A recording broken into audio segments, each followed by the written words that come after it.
right, so in this video, we're going to talk about inserts. So what are inserts?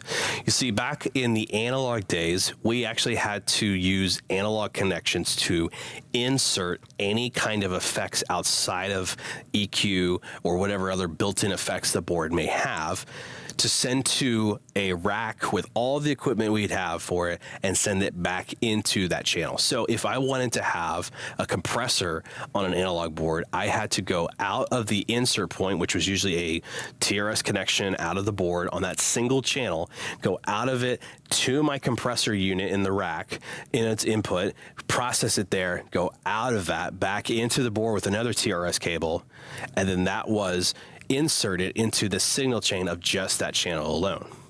Nowadays, we can kind of do that virtually with digital, and we can either do it to multiple channels or we can do it to one channel at a time, just like you would then.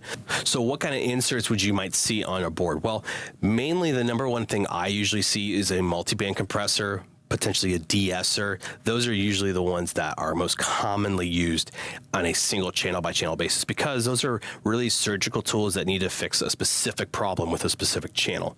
So when we're using insert effects, we need to remember that these effects, these processors, are just like an EQ, a gate, and compressor on the channel strip already.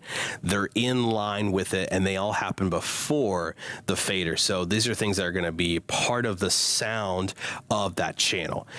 They're not treated like an aux or an effects send where we send it to a unit. It's got its own fader where we can blend it.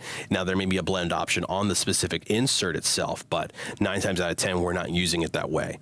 Now, you could use a reverb or a delay as an insert inside of a channel, and that's usually going to be for a specific effect you may be using. Maybe you've got a specific event that you're using it for where you need that effect for that one channel for one time or something like that.